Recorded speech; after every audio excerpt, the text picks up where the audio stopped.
Assalamualaikum warahmatullahi wabarakatuh. Selamat malam teman-teman. Jumpa lagi dengan saya Dwi Santoso dalam live sharing menulis. Eh, Sebelumnya, seperti biasa, sebelum kita mulai topik materi live kali ini, saya memberi kesempatan teman-teman yang ingin bertanya mengenai dunia tulis menulis, apapun itu, apakah terkait dengan yang kemarin saya sampaikan dalam live ataupun juga hal-hal yang lain, sepanjang itu terkait dengan dunia tulis menulis, teman-teman bisa tanyakan di kolom komentar ya teman-teman.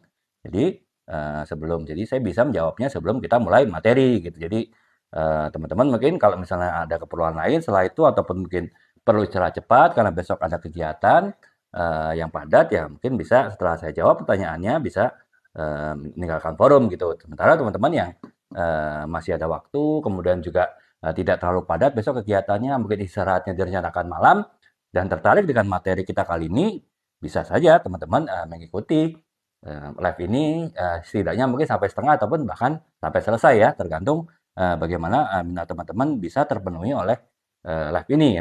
Selamat bergabung Kak Rea ya Kak Bisa Kodarom. Sekarang kita sedang akan membahas mengenai pembuatan copywriting ya. Jadi seperti janji saya pada teman-teman pada live minggu lalu kan ada teman-teman yang menanyakan, Pak sekali-kali dibahas dong pembahasan live tidak hanya mengenai buku atau novel gitu kan, tapi juga jenis tulisan yang lain. Makanya minggu ini saya berusaha untuk membuat pembahasan yang tidak terkait dengan buku atau novel ya. Seperti misalnya sebelumnya saya menjelaskan tentang cerita pendek, kemudian tentang cerita bagaimana mengangkat novel menjadi sebuah skenario, menjadi sebuah film.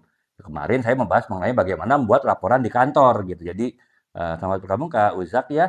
Eh, kita sedang akan membahas mengenai copywriting Pak ya. Copywriting, penulisan copywriting ya mungkin bisa diterapkan juga teman-teman ketika akan membuat konten ya. Karena bagaimanapun kan teman-teman yang affiliate terutama ketika membuat konten pasti harus pakai copywriting ya. Dan copywriting itu kemudian diterapkan dalam sebuah video gitu. Jadi ya mudah-mudahan selain ini kita membahas mengenai dunia tulis menulis, tapi juga bisa membantu teman-teman lah dalam membuat konten yang menarik baik itu affiliate ataupun juga mungkin konten yang non affiliate tapi supaya lebih mendapat perhatian dari penonton dan ya harapannya bisa jadi FYP ya walaupun itu sih bukan tujuan akhir sebetulnya tapi setidaknya ya itulah kita berusaha untuk sana gitu.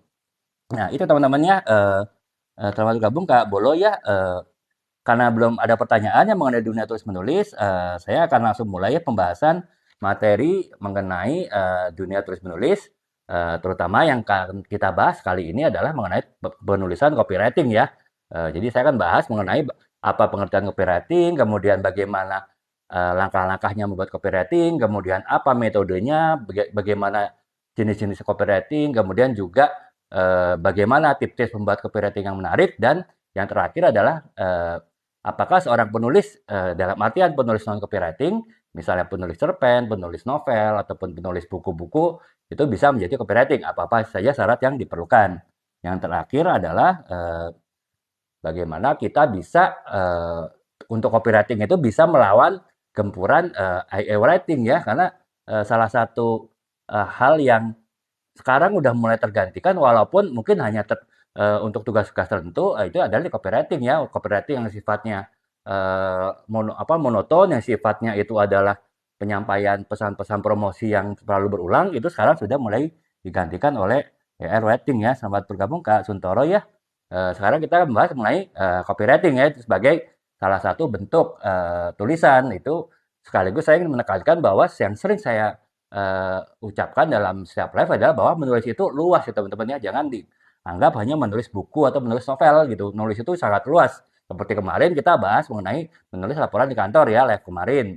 Sebelumnya menulis skenario, sebelumnya saya bahas mengenai menulis cerita pendek gitu. Jadi ya eh, kali ini saya menulis copywriting, membahas mengenai penulisan copywriting. Saya juga ingin menyampaikan bahwa eh, copywriting itu adalah bagian dari penulisan juga gitu, dan menulis itu adanya luas teman-temannya dan penggunaannya juga bermacam-macam. Nah sekarang kalau kita berbicara mengenai copywriting tentu kita akan membuat pembahas penulisan terkait dengan dunia marketing atau pemasaran ya, dan mungkin juga terkait dengan dunia konten ya, karena bagaimanapun teman-teman yang membuat konten yang ada narasinya atau bahkan tanpa suara, tanpa wajah, hanya produk dan sound saja itu juga bisa menggunakan copywriting walaupun bisa jadi dalam bentuk tulisan ya, dalam bentuk teks ataupun caption di layar gitu. Nah, oke teman-teman, kita mulai ya pembahasan pertama mengenai menulis copywriting atau mengenai pengertian dari apa itu copywriting gitu. Nah, copywriting sendiri itu sebetulnya satu teknik tulisan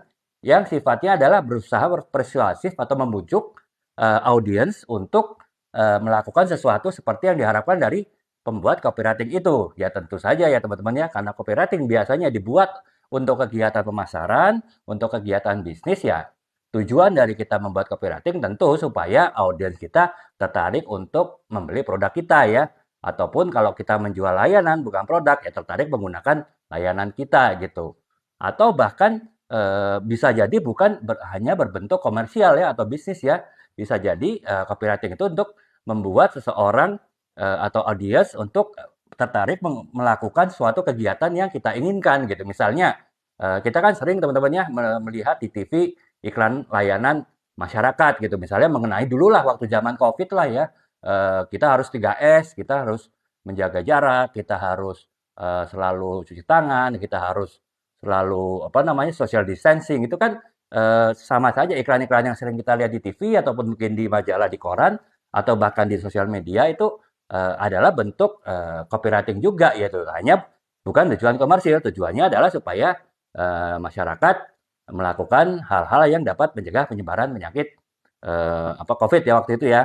Ataupun juga misalnya teman-teman juga sering lihat ya bentuk-bentuk layanan iklan layanan masyarakat mengenai misalnya ajakan untuk kita membantu orang lain ketika ada musibah, misalnya ada bencana di satu daerah. Nah, itu kan sama saja intinya adalah membujuk audiens untuk melakukan sesuatu yaitu dengan membantu korban bencana alam gitu ataupun juga misalnya ajakan untuk menjaga lingkungan gitu. Kita harus menjaga kebersihan. Nah, itu kan segala macam bentuk komunikasi tertulis ataupun dalam bentuk lisan itu tetap menggunakan konsep copywriting teman-temannya. Jadi penggunaan copywriting itu luas ya teman-temannya walaupun secara umum itu terkait dengan marketing tapi bisa jadi juga terkait dengan kegiatan sosial ataupun juga bahkan kegiatan politik ya misalnya teman-teman kan sekarang kita masuk tahun politik ya iklan layanan masyarakat copywriting itu bisa untuk misalnya ajakan kita untuk ikut pemilihan umum ya tahun 2024 tadi gitu atau kalau itu dilakukan oleh suatu partai politik atau satu orang calon legislatif misalnya ya tentu tujuannya adalah ya untuk supaya si caleg tersebut atau calon pemimpin tersebut itu dipilih oleh pemilih ya. Jadi copywriting itu luas ya teman-temannya. Jangan hanya beranggapan itu sebagai suatu komersil, akan tetapi konsep-konsepnya, langkah-langkahnya, metodenya tuh kurang lebih hampir sama gitu. Nah, itu sih teman-temannya kurang lebih gambaran mengenai copywriting ya, di mana ya kita ya walaupun pada intinya itu adalah kegiatan pemasaran juga sih teman-temannya ya. Karena ya kalaupun kita ini ya kita tahu pemasaran itu kan tidak hanya pemasaran barang, tidak hanya pemasaran jasa, tapi juga pemasaran pesan ya. Kalau kita bilang dari politik ya, setiap partai politik pun pasti melakukan kegiatan pemasaran ya, pasti ada kegiatan branding di situ. Makanya kita kenal adanya personal branding kan, dan personal branding ya dilakukan juga oleh politisi gitu. Bahkan kita TikToker aja para edukator sering menyebut-nyebut personal branding untuk agar kita bisa menjadi konten kreator yang berhasil gitu kan, personal branding ya. Artinya apa ya branding itu adalah kegiatan yang luas ya dan salah satu kegiatan branding itu adalah kegiatan penyampaian pesan, kegiatan membujuk dan disitulah fungsi copywriting itu berfungsi teman-teman. Jadi luas sekali ya kalau kita bicara copywriting. Makanya sekarang ini kita membahas tema live kita ini adalah membahas copywriting ya. Kita sebetulnya membahas branding ya. Itulah teman-teman makanya sekalian spill buku saya ya 101 kesalahan mendasar saat branding mistake ya ketika kita melakukan branding, termasuk ketika kita melakukan copywriting, itu kita juga sering melakukan kesalahan. Gitu. Kenapa kita melakukan kesalahan? Ya karena kita tidak paham atau belum paham konsepnya, ataupun kalaupun kita sudah paham konsep-konsepnya, kita sering melanggar apa yang ada di konsep tersebut. Gitu. Makanya kalau teman-teman misalnya yang dari baik bidang marketing ya, di bidang sales ya, bisa membaca buku ini ya, karena ada 101 kesalahan yang sering dilakukan dan sering berulang teman-teman. Jadi walaupun kita tahu kesalahan dilakukan oleh orang lain, ya kita ya sering juga mengulangi kesalahan itu ya karena mungkin kita tidak sadar ataupun kita sadar tapi kita tidak terlalu memperhatikan bahwa itu juga menjadi satu kesalahan gitu ya. Dan bahkan bukan hanya untuk pemasar teman-teman ya, buku ini juga cocok untuk mereka yang intinya memberanikan diri lah, baik itu partai politik kah, ataukah mereka yang ingin di bidang sosial dan juga bidang-bidang lain ya. Oke teman-teman, ini agak melebar, sedikit spill produk ya, karena itu syarat live juga sih, harus spill produk. Nah sekarang kita kembali ke edukasinya ya, yaitu mengenai bagaimana kita itu bisa menulis suatu copywriting yang baik gitu ya, sebagai lagi-lagi copywriting itu adalah salah satu bentuk tulisan. Jadi teman-teman jangan hanya beranggapan dunia tulis menulis ataupun bahkan live sharing menulis ini ataupun semua VT-VT saya mengenai menulis pasti terkait buku dengan novel. Enggak sih teman-teman. Menulis itu luas ya dan salah satunya adalah copywriting gitu. Nah, itu teman-temannya sedikit pemahaman mengenai apa itu copywriting. Nah, kemudian langkah-langkah membuat copywriting itu sebetulnya kurang lebih sama dengan membuat suatu tulisan ya, karena sebetulnya itu tadi copywriting itu adalah sama dengan tulisan gitu. Bahkan langkah-langkahnya mirip dengan kita membuat novel sekalipun gitu ya. Ataupun kita membuat buku nih, misalnya saya buku ya, buku branding, kemudian buku trade marketing, itu kurang lebih langkah-langkahnya sama dengan membuat sebuah copywriting. Hanya bedanya ya kalau buku ini lebih informatif, copywriting itu membujuk. Kemudian kalau buku ini bisa ini 270 halaman, ya copywriting mungkin cukup satu halaman iklan. Ataupun juga kalau kita bicara konten di TikTok ya sekarang kan minimal 1 menit ya paling tidak 1 menit itu kita bisa membuat copywriting untuk konten gitu. Jadi eh, kurang lebih ya alurnya hampir sama ya, walaupun ada kekhususan. Makanya nanti langkah-langkahnya saya akan jelaskan langkah-langkah umum dalam menulis. Kemudian untuk copywriting itu spesifiknya ataupun khususnya seperti apa gitu teman-teman ya. Selamat bergabung ke Alma ya. Kali ini kita sedang membahas mengenai copywriting ya. Bagaimana kita menulis copywriting dan segala hal terkait dengan copywriting. Termasuk tips-tipsnya nanti akan saya bahas di bagian belakang gitu. Nah, sekarang kita masuk ke langkah-langkah copywriting yang lagi-lagi itu hampir sama dengan langkah-langkah kita membuat suatu tulisan ya, termasuk novel ataupun tulisan buku.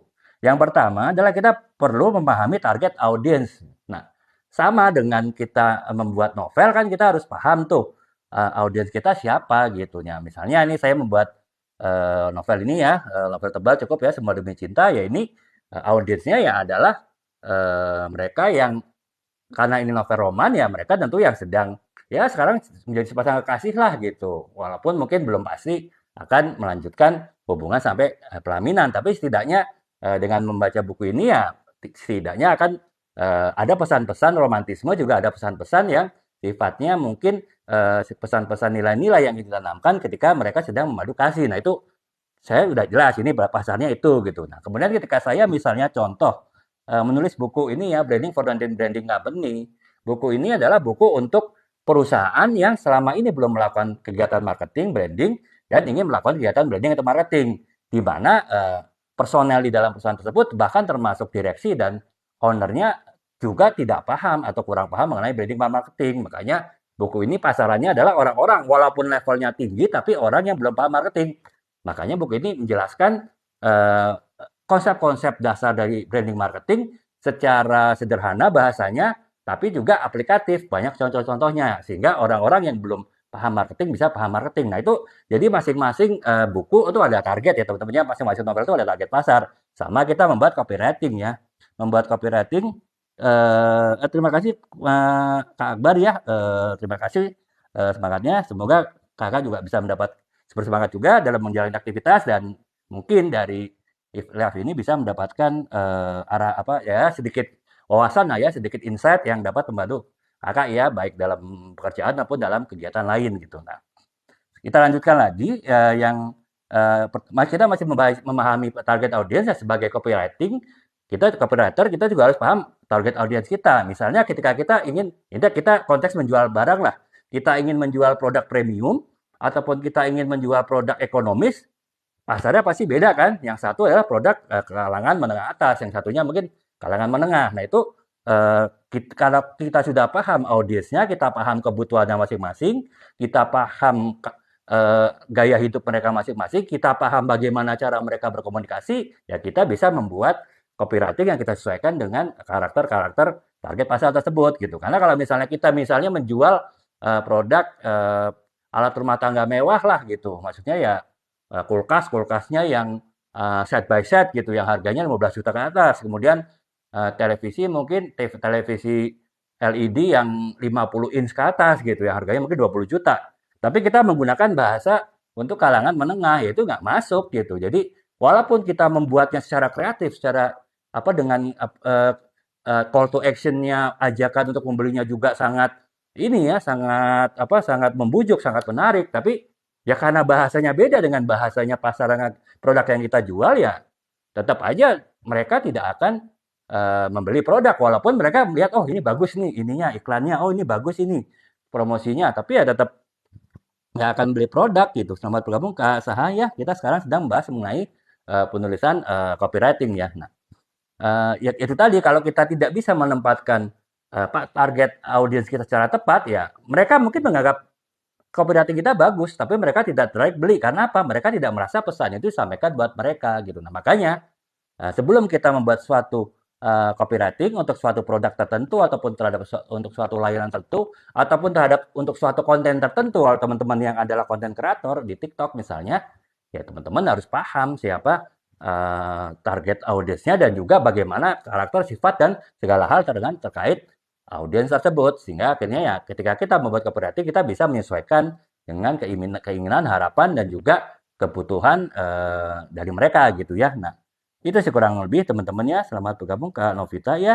Kita sekarang sedang membahas mengenai pembuatan copywriting ya. Itu copywriting luas sih ya Kak. Bisa untuk buat konten pun juga bisa sih. Jadi kalau kakak yang baru mulai jadi konten kreator atau affiliate di TikTok juga bisa juga menerapkan apa-apa yang saya sampaikan di dalam live kali ini ya. Nah, itu yang pertama ya. Jadi kita harus paham siapa target audiens kita gitu. Termasuk dengan karakter dan segala hal terkait dengan mereka sehingga kita bisa membuat copywriting yang sesuai dengan harapan, keinginan, kebutuhan dan juga apa namanya preferensi lah dari mereka gitu ya, lifestyle mereka dan juga bagaimana gaya hidup mereka dan juga bagaimana cara mereka membeli produk. Nah, itu penting kan karena ujung-ujung dari sebuah live apa namanya copywriting ya udah ya ujungnya duit ya ujung-ujungnya di mana ajakan kita bisa menjadi duit dalam bentuk omset gitu ya. Itu yang pertama ya, langkah pertama adalah kita harus pahami target audience dalam kita menulis copywriting gitu. Kemudian yang kedua adalah kita harus menampilkan keunggulan produk. Ya, udah pasti teman-temannya. Artinya ya kalau kita mau menjual produk, menjual layanan, ya kita pasti harus tunjukkan keunggulan produk kita gitu. Keunggulannya dibandingkan dengan kompetitor. Kalau kita tidak menunjukkan keunggulan, kita cuma bilang, oh ini apa namanya mobil yang bagus, mobil yang enak dipakai. Udah, tapi nggak dijelaskan bagusnya itu kenapa gitu, enaknya kenapa. Kalau bagus kan bisa jadi karena menggunakan bahan kualitas, berkualitas. Kemudian bisa jadi karena pabriknya canggih sehingga mesin-mesinnya presisi misalnya. Kalau misalnya itu enak dipakai ya karena suspensinya menggunakan teknologi terbaru misalnya. Ataupun juga misalnya sistem transmisinya menggunakan sistem transmisi terbaru. Nah itu kan harus dijelaskan gitu keunggulan produk kita. Kalau seandainya produk kita adalah produk yang generik sama dengan yang lain, ya itu adalah PR sih. Tapi tetap kita bisa mengangkat sesuatu yang tidak diangkat oleh kompetitor kita, walaupun itu juga ada di kompetitor kita gitu ya, teman-teman. Nah, ini contohnya adalah kalau nggak salah dulu tuh pernah ada minyak goreng non kolesterol ya. Ada minyak goreng yang menyatakan dia minyak goreng non kolesterol, bahkan kacang ya, kacang non kolesterol. Padahal semua orang tahu minyak goreng dan kacang itu adalah nabati, bukan produk hewani ya. Semua itu dari tanaman, dari tumbuhan dan pasti tidak ada kolesterolnya gitu. Nggak mungkin ada. Kalaupun minyak goreng ada kolesterolnya setelah dipakai ulang. Misalnya kita pertama kali beli minyak goreng, kita pakai goreng tempe misalnya. Kemudian berikutnya minyak goreng yang sama kita pakai untuk goreng ayam. Nah ketika kita pakai goreng ayam, si minyak goreng itu karena sudah kena panas, ya akhirnya ada kolesterol. Tapi minyak goreng yang baru, yang nggak ada kolesterolnya gitu. Nah, tapi kenapa si produsen minyak goreng itu mengangkat itu sebagai produk non kolesterol? Ya karena kompetitor yang lain tidak mengangkat tema itu, pesan itu gitu. Jadi dia ingin menampilkan kesan bahwa dia adalah produk yang sehat dibanding yang lain. Walaupun yang lainnya pun juga sehat dalam arti nggak ada kolesterol gitu. Apalagi kacang ya. Bagaimana kacang ada kolesterol? Kacang selama nggak digoreng, ya nggak akan ada kolesterolnya gitu. Kalau kita bicara kacang kulit, ya pasti nggak ada kolesterolnya gitu. Tapi ya itulah, banyak cara dari copywriter untuk membuat menonjolkan keunggulan produknya, walaupun produk itu apa namanya tidak unggul dibanding yang lain gitu. Nah, apalagi kalau produk itu adalah produk yang unggul. Misalnya tadi saya bilang ya ada mobil yang dia menggunakan teknologi rem terbaru gitu. Waktu misalnya waktu ABS EBD ya itu waktu kan sekarang kan udah umum ya mobil-mobil rakyat pun sudah pakai ABS EBD. Tapi zaman 10 tahun lalu ABS EBD itu hanya ada di mobil-mobil mewah ya tentu mobil mewah itu akan bilang bahwa saya menggunakan ABS EBD. Karena apa? Mobil-mobil pada umumnya tidak menggunakan ABS EBD ya, sistem pereman yang istilahnya aman lah ya gitu ketika kita mengerem di kecepatan tinggi dan ataupun juga ketika kita mengerem di jalan yang basah gitu ya. Nah, itu sih teman-teman. Jadi kita harus apa namanya kedua menampilkan keunggulan produk gitu. Dan bagaimana keunggulan produk tersebut dapat memenuhi kebutuhan konsumen ya. Kalau kita bicara tadi ada klaim minyak goreng tanpa kolesterol, kemudian ada klaim kacang tanpa kolesterol, itu tentu kebutuhan konsumen kan sekarang carinya sehat ya teman-teman ya. Karena apa?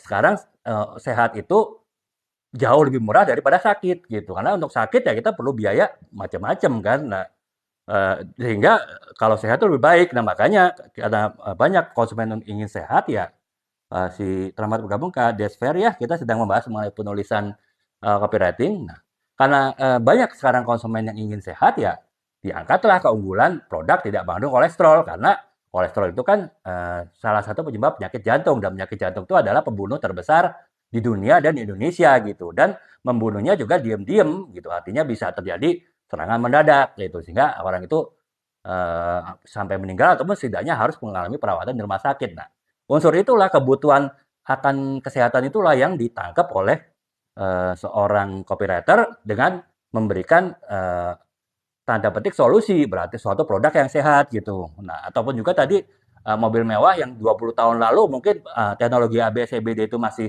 jarang dipakai, ya dia angkat itu. Karena apa? Orang naik kendaraan kan pasti ingin aman ya bagaimanapun gitu. Dan kalau misalnya si copywriter bisa menonjolkan fungsi rem, di mana rem adalah salah satu faktor penting ataupun terpenting dari keamanan berkendara ya tentu tercapai tujuannya menunjukkan keunggulan yang dibutuhkan oleh konsumen gitu. Itu jadi yang kedua ya teman-teman ya. Langkah kita membuat copywriting ya kita harus menunjukkan keunggulan produk kita gitu. Nah, kemudian yang ketiga adalah menggunakan bahasa yang kuat dan bahasa yang persuasif gitu. Ya sama kalau kita nulis novel ya kita harus menggunakan bahasa yang romantis. Kalau kita itu novel roman, kalau kita menulis novel genre misteri kita harus menggunakan bahasa-bahasa yang mengundang tanya, mengundang ingin tahu. Nah, kalau kita membuat novel-novel yang bergenre fantasi ya kita pasti ingin apa namanya membuat sebuah eh, kata-kata yang menimbulkan fantasi yang tinggi dari pembacanya gitu ataupun bahkan novel science fiction ya tentu ingin menampilkan rasa ingin tahu membaca mengenai perkembangan teknologi. Jadi eh, intinya ya kita harus menggunakan kata-kata yang persuasif yang menarik orang untuk kalau copywriting ya untuk membeli gitu kan, untuk membeli produk. Kalau tadi novel tadi ya untuk orang terus membaca. Nah, kalau kita copywriting untuk menjual produk atau layanan ya bagaimana persuasif untuk orang membeli produk atau layanan yang ditawarkan gitu. Nah, itu yang ketiga ya menggunakan bahasa yang menarik dan persuasif. Yang keempat adalah CTA ya teman-teman tentu sering dengar CTA ya para edukator TikTok Pro sering selalu ngomong CTA ketika menjelaskan edukasi mengenai membuat konten yang baik, membuat konten yang FYP, membuat konten yang bisa menjual, membuat konten yang membuat affiliate bisa jualan banyak, bisa CO banyak. Nah, apa itu CTA? CTA itu adalah singkatan dari call to action. Artinya adalah kata-kata yang mengajak secara kuat, mengajak secara langsung, secara hard selling untuk si pendengar ataupun penerima dari pesan copywriting itu untuk segera melakukan action. Actionnya apa? Ya karena kita menjual barang, ya actionnya supaya barang kita dibeli gitu ya. Jadi walaupun mungkin kita tadi bungkus dengan bahasa yang menarik, dengan bahasa yang mungkin dengan storytelling, kalau kita bikin, kalau sekarang minimal di TikTok satu menit ya bikin konten ya yang akan di boost apa bisa ad potensi FYP. Nah itu kan paling tidak selama mungkin 50 sekian detik kita membuat konten yang sangat storytelling, sangat soft selling. Nah, di akhir kita harus menggunakan kata yang hard selling gitu. Jadi hard selling itu adalah ya CTA tadi ya.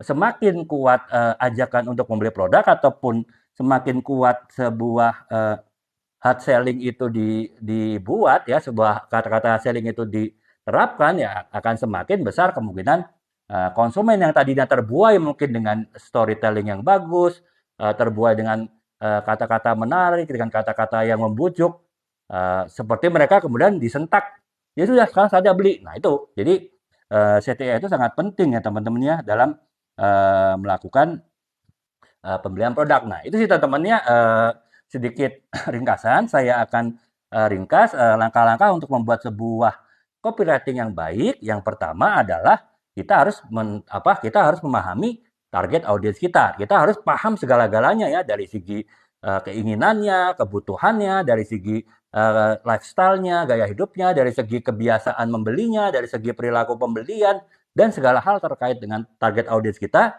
yang menjadi target dari materi copywriting yang kita bikin itu harus kita pahami benar. Itu yang pertama.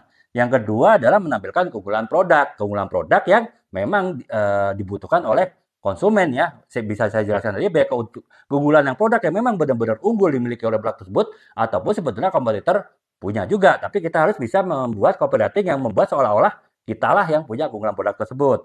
Itu yang kedua. Yang ketiga adalah gunakan bahasa yang menarik dan persuasif ya. Pasti karena kita membujuk orang untuk beli produk kita ya, pasti menggunakan bahasa yang menarik dan persuasif. Jika perlu dengan storytelling. Akan tetapi kata-katanya tetap harus dengan soft selling gitu ya.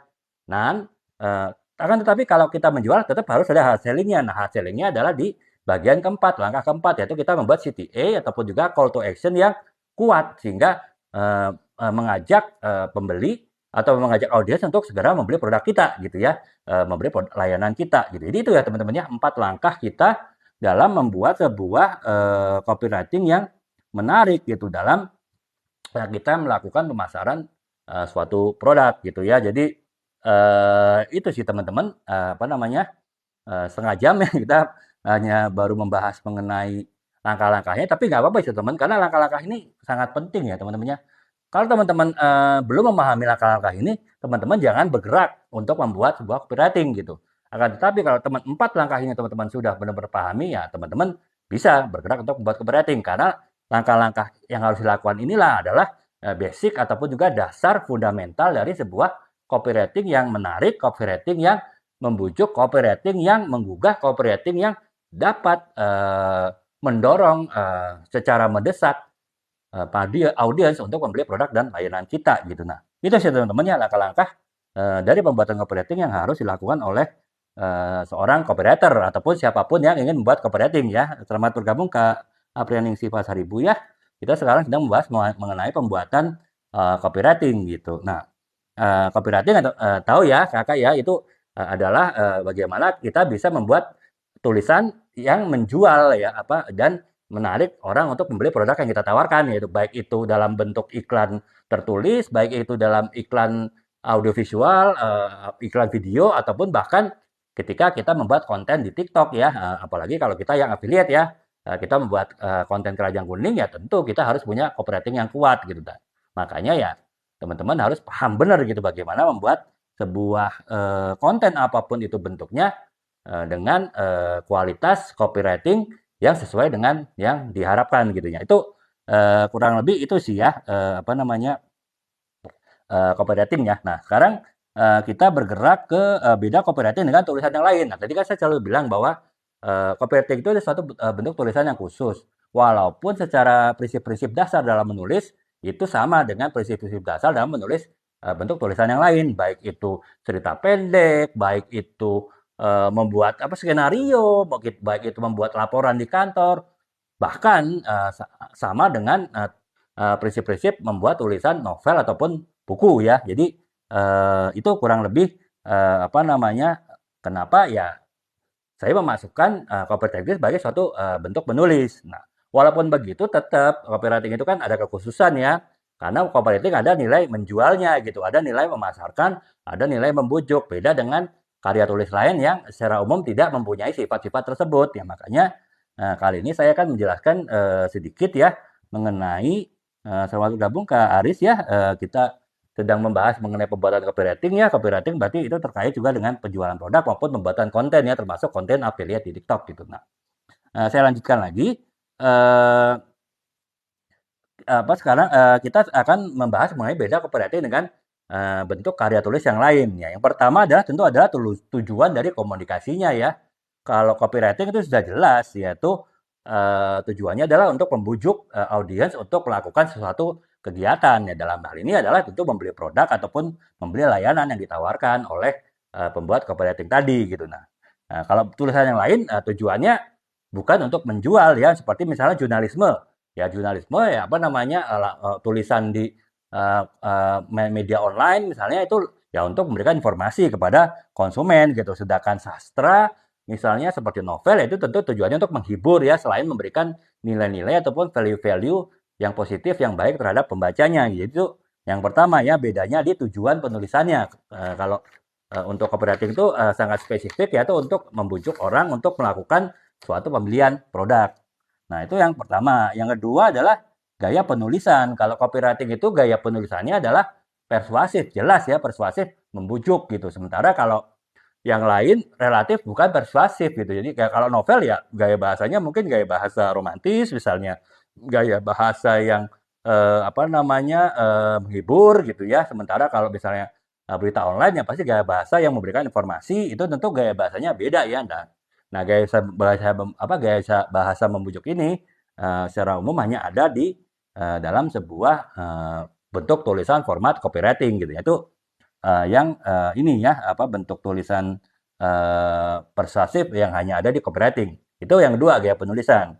Yang ketiga adalah struktur penulisannya gitu. Nah, kalau secara umum mungkin struktur penulisan hampir sama lah kalau novel kan, tapi tetap ada perbedaannya gitu. Artinya spesifikasi dari strukturnya walaupun hampir sama tetap ada perbedaan. Saya beri contoh perbedaan novel dengan ini ya dengan sebuah copywriting ya. Kalau novel ya jelas ya, novel itu yang pertama alurnya adalah pengenalan tokoh-tokoh karakternya. Jadi ketika kita akan membuat novel, bahkan novel yang setebal ini pun 664 halaman, ini novel ini tetap menggunakan alur yang pertama adalah pengenalan terhadap produknya gitu. Pengenalan terhadap karakter, terhadap tokoh-tokoh yang ada di dalam novel ini gitu ya. Ini saya spill lah teman-temannya, kalau teman-teman tertarik mungkin bisa baca sinopsisnya nih novel ini nih. Nah, untuk novel ini, ya tentu saya karena ini novel roman ya, isinya tentu cerita cinta kan. Nah, makanya saya memperkenalkan selain tokoh utamanya, Santi dan Taufik, juga tokoh-tokoh yang lain. Nah, itu yang pertama, pengenalan tokoh. Yang kedua adalah pembentukan konflik. Setiap hubungan cinta pasti ada konflik kan teman-temannya. Itulah yang harus saya angkat di bagian keduanya gitu. Dan yang ketiga adalah puncak konflik. Karena kan konflik apalagi sepasang kekasih itu ya pasti kan nggak langsung memuncak ya, pasti ada hal-hal kecil lama-lama memuncak menjadi besar. Nah, itu harus ada puncak konflik, dan setelah adanya puncak konflik, ada puncak dari klimaks dari cerita itu harus ada solusi atau penyelesaiannya. Apakah misalnya mereka bersatu kembali ataupun misalnya mereka putus gitu ya. Nah, itu alur kurang lebih dari sebuah novel. Nah, kalau alur ataupun struktur dari sebuah copywriting hampir sama tapi beda ya, teman-teman. Saya akan jelaskan untuk struktur alur dari copywriting ya, teman-teman bisa nilai sendiri bedanya bagaimana dengan sebuah novel ya. Selamat bergabung Kak Rich ya. Kita sekarang sedang membahas mengenai pembuatan copywriting ya sebagai salah satu bentuk tulisan. Nah, sekarang kita membahas mengenai struktur penulisan dari copywriting ya. Struktur penulisannya yang pertama adalah headline. Headline itu adalah semacam kalau kita artikel itu seperti judul ya. Jadi sesuatu yang pertama kali terlihat oleh konsumen ya, oleh pembaca, oleh audiens. Ya kurang lebih kalau teman-teman mungkin sering mendengar apa yang disampaikan oleh edukator di TikTok ya, termasuk edukator affiliate, adanya hook ya, teman-teman sering dengar hook gitu ya. Hook itu apa gitu ya? Hook itu kan pokoknya katanya kata-kata yang menarik sehingga di 3 detik awal dari sebuah konten TikTok itu membuat audiens ingin terus menonton video tersebut setelah adanya hook yang menarik dari 3 detik pertama gitu. Dan kalau hook yang nggak menarik, 3 detik pertama itu mungkin akan lewat, artinya begitu 3 detik langsung di skip. Nah, itu Sama, artinya sama dengan ketika kita membuat copywriting, ya kita harus ada membuat headline. Headline itu ya kalau di TikTok, konten TikTok kan sama dengan hook tadi ya. Nah, itu harus ada headline-nya. Kemudian yang kedua adalah pernyataan masalah gitu ya. Jadi setelah kita menyatakan hook, nah kita menyatakan nih masalahnya apa gitu. Kenapa orang menghadapi masalah gitu. Nah, dan setelah menyatakan pernyataan masalah, kemudian baru menjelaskan produk. Misalnya masalahnya adalah ini deh teman-teman, apa namanya, eh, teman-teman itu sering misalnya kebingungan nih karena teman-teman sering harus bikin laporan di kantor, kemudian teman-teman memfoto ketika sedang kunjungan ke pasar, ke lapangan, foto-foto, kemudian harus segera pindah foto-fotonya ke laptop. Karena apa? Harus dipresentasikan ke bos gitu. Nah, sementara fotonya itu kan adanya hanya di handphone kan, untuk pindahnya agak repot gitu. Dan yang paling gampang kalau kita punya alat yang dapat memindahkan segera dari foto-foto ini dari handphone ke laptop dengan segera. Nah, itulah kenapa akhirnya kita menjelaskan nih bahwa kita punya produk yang bisa menyelesaikan solusi itu, yaitu kita punya flash disk yang OTG ya, artinya flash disk yang bisa ada dua ininya, ada dua colokannya, bisa colok ke handphone untuk memindahkan foto dari handphone ke flash disk OTG, dan kemudian ini apa namanya segera dipindahkan ke laptop dengan mencolok yang USB A-nya ya. Nah itu saya menjelaskan tuh penjelasan produknya gitu. Dan manfaatnya apa? Ya itu tadi bisa memindahkan data secara cepat gitu. Bisa memindahkan foto secara cepat sehingga ketika sampai kantor mau langsung presentasi ke bos mengenai apa yang kita foto di lapangan, apa yang kita foto di pasar, bisa langsung segera dicolok kepada di flash disk ini, kemudian kita colok ke laptop dan kita bisa langsung presentasi gitu. Nah itu jadi manfaatnya adalah yaitu tadi kita bisa segera mempresentasikan apa yang ada di handphone kita secara cepat tanpa kita harus repot-repot memindahkan datanya dengan cara yang lain. Nah, testimonialnya apa? Yaitu tadi, artinya ketika kita tidak akan dimarahin si bos karena bos cepat-cepat ingin mendapatkan laporan dari kita dan kita dapat memberikan laporan dengan baik gitu. Nah, CTA-nya apa? Ya karena ini penting bagi setiap seorang pekerja, terutama pekerja yang sering menggunakan handphone dalam kegiatan kantornya seperti untuk memfoto, membuat video dan kemudian segera dilaporkan ya harus mempunyai alat ini gitu. Jadi itu sih teman-teman ya, alur atau struktur dari sebuah copywriting ya harus ada headline-nya, hook-nya, kemudian ada masalahnya apa, kemudian menjelaskan produknya yang bisa menjawab masalah yang ada, dan kemudian tunjukkan tuh manfaatnya apa, kenapa produk ini bisa menyelesaikan masalah, dan setelah itu testimoninya ya, testimoni bagi orang yang telah berhasil keluar dari masalah ketika menggunakan alat ini, menggunakan misalnya yaitu tadi flash disk OTG. Nah, barulah kita kemudian CTA-nya ya udah karena itu segera dibeli ya,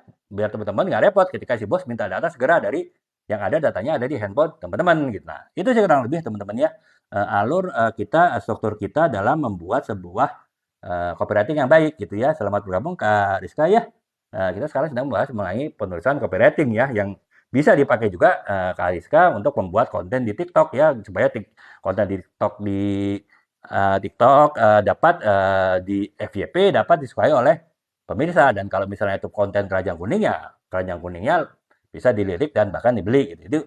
Itu sih ya. Jadi struktur yang ketiga kita membahas perbedaan antara sebuah copywriting dengan sebuah karya tulis lain ya intinya di situ ada kata-kata apa namanya kita menjelaskan produk untuk menyelesaikan masalah dan itu ada CTA-nya di belakang. Intinya sih di CTA sih teman-teman ya. Kalau misalnya ada masalah itu kayak sama dengan novel ada konflik, kemudian ada penyelesaian manfaatnya dari produk itu ya kita menjelaskan bagaimana konflik itu bisa memuncak dan kemudian berakhir dengan baik gitu. Nah itu kalau kita buat novel, tapi tidak ada CTA kan dalam sebuah novel kan. Nah bedanya dengan copywriting ya ada CTA-nya. Ya udah segera belilah produk ini karena produk ini dapat menyelesaikan masalah Anda gitu ya. Itu kurang lebih itu sih ya. Selamat bergabung Kak Siti Aminah ya.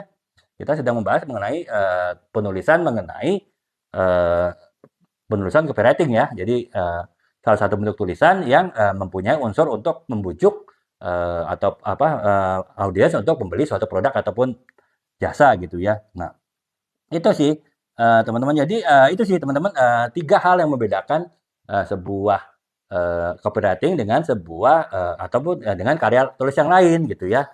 Yang pertama adalah ya tujuannya, komunikasinya. Kalau copywriting jelas membujuk orang untuk melakukan sesuatu, beda dengan karya tulis yang lain. Kemudian kalaupun untuk gaya penulisannya sama, gaya penulisan persuasif karena intinya membujuk ya copywriting. Beda dengan karya tulis yang lain yang tidak menggunakan gaya penulisan persuasif pada umumnya. Kemudian yang ketiga adalah strukturnya. Strukturnya kalau jelas kalau di copywriting ada headline, ada pernyataan masalah, kemudian ada penjelasan produk, kemudian ada manfaat dari produk tersebut untuk menyelesaikan masalah, ada testimoni, dan terakhir CTA. Nah, CTA itulah yang paling membedakan sebuah karya copywriting dengan sebuah uh, karya tulis yang lain. Jadi itu sih ya kurang lebih ya teman-temannya perbedaan antara copywriting dan karya tulis yang lain. Walaupun nanti saya jelaskan bahwa seorang penulis walaupun dia basicnya bukan copywriting, dia nanti bisa menjadi copywriter juga gitu. Tapi ada syarat-syarat yang harus dia penuhi ketika seorang penulis di karya tulis lain ingin bisa melakukan kegiatan copywriting ya. Nah itu nanti saya jelaskan di belakang. Nah sekarang kita jelaskan adalah langkah-langkah ataupun step by step-nya dalam kita membuat sebuah copywriting ya. Walaupun tadi sempat dibahas secara sekilas, tapi saya akan lebih jelaskan lagi secara detail, secara lebih lengkap langkah-langkah apa yang dilakukan ketika seseorang ingin membuat sebuah copywriting ya. Nah itu. Yang pertama adalah pahami target audience, sudah jelas ya. Kita mau menjual barang, kita harus tahu pasar siapa. Nah, pasar kita siapa? Nah, kita ingin membuat kata-kata yang membujuk orang untuk membeli barang kita, ya kita harus tahu siapa yang akan menerima pesan kita sehingga dapat membeli produk kita pada saatnya nanti gitu. Nah, itu yang pertama. Yang kedua adalah tentuan tujuan. Ya tujuan kita apa? Tujuan kita untuk mengenalkan produk kita. Kalau produk kita masih baru, boleh. Tidak langsung orang harus membeli. Atau tujuan kita adalah untuk orang agar membeli karena produk kita sudah dikenal.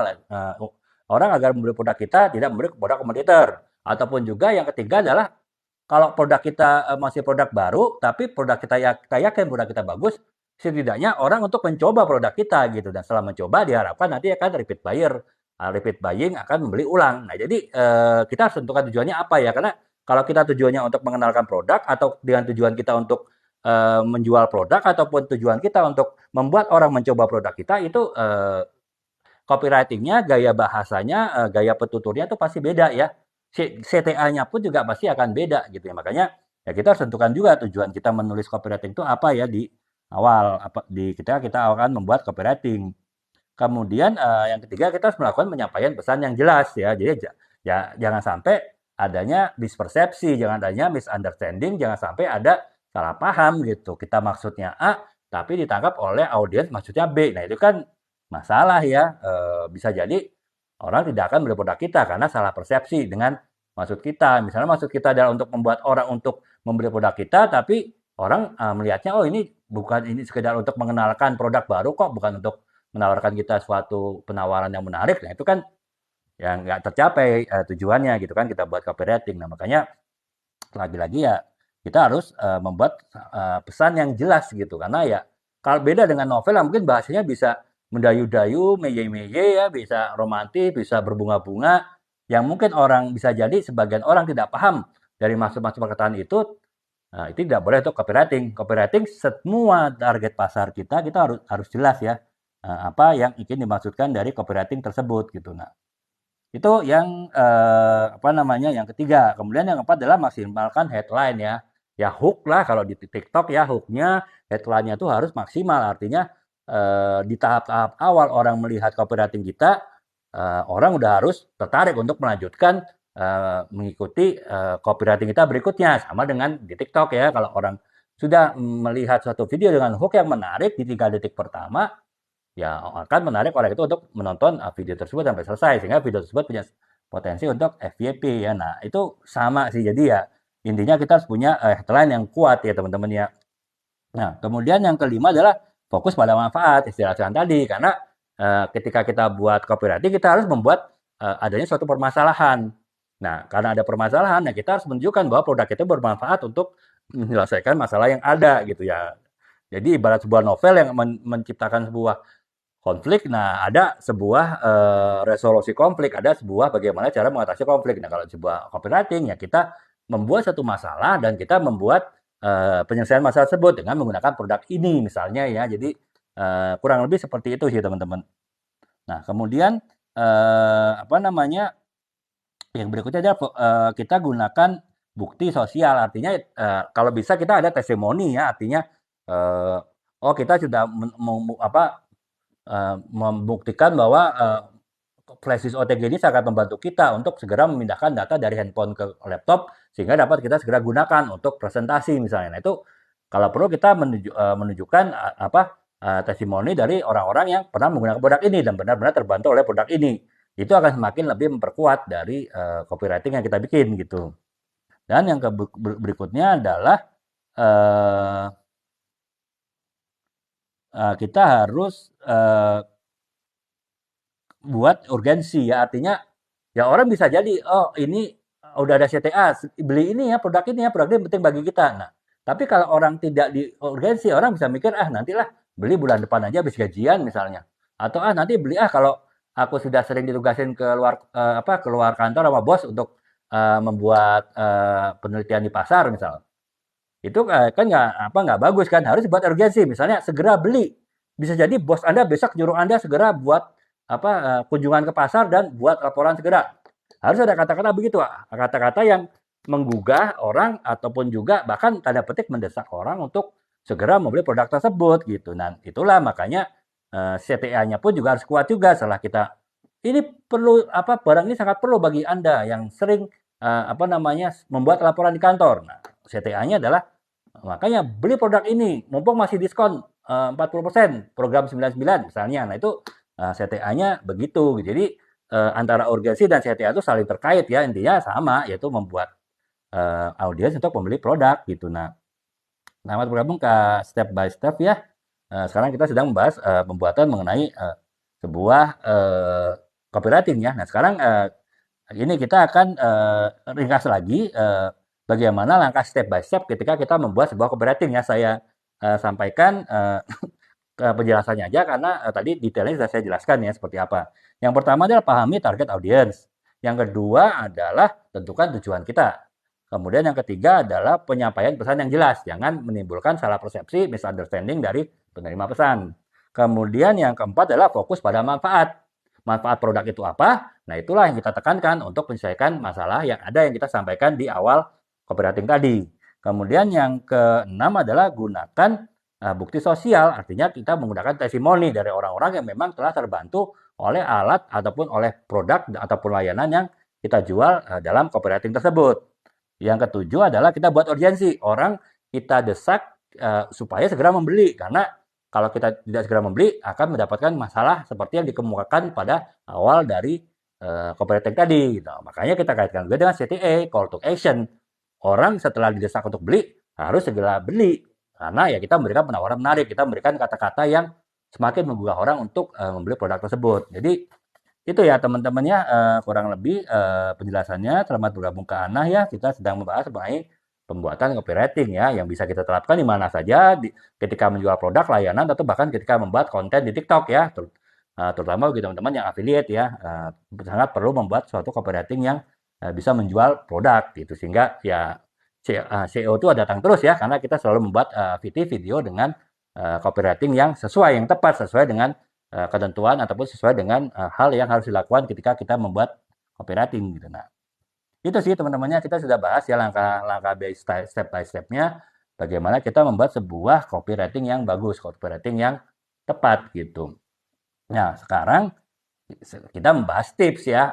Kalau tadi kan itu adalah langkah-langkah yang baku sifatnya, format yang baku yang harus dilakukan. Kalau salah satu tidak dilakukan, bisa dipastikan copywriting kita tidak akan baik ya, copywriting kita tidak akan efektif, copywriting kita tidak akan efisien menghasilkan apa yang kita harapkan. Nah, selain tadi langkah-langkah baku yang saya lakukan, kita juga harus melakukan tips ya. Tips ini cukup banyak, ada sekitar 7 atau 8, tapi teman-teman tidak harus melakukan semua. Itu tergantung dengan kebutuhan teman-teman, tergantung dengan copywriting yang teman-teman buat, tergantung dengan produk ataupun juga layanan yang teman-teman jual ya. Jadi ini tips ini lebih kepada saran, masukan kepada teman-teman sehingga teman-teman bisa melakukan kegiatan yang copywriting-nya bisa efektif dan berhasil guna ya, berdaya guna.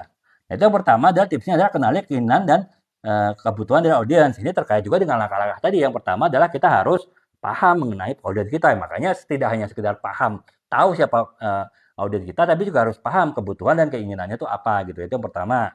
Kemudian yang kedua adalah gunakan bahasa yang mudah dipahami. Mudah dipahami jelas agar tidak salah paham. Yang kedua adalah bahasa yang emosional gitu. Emosionalnya kenapa? Karena tujuan kita adalah membujukkan. Semakin orang terikat emosional dengan bujukan kita, dengan copywriting kita, ya semakin dia punya potensi untuk membeli produk gitu. Nah, itu yang kedua. Yang ketiga adalah gunakan kata-kata yang kuat gitu, yang memacu emosi dan keinginan untuk membeli. Ya, jadi ya lagi-lagi kata-katanya tidak hanya jelas tapi juga kuat gitu. Jangan kata-kata yang mengambang, kata-kata yang tidak mengajak kita untuk membeli barang, tapi sekedar, "Oh, produk ini bagus loh, kayaknya teman-teman perlu beli deh."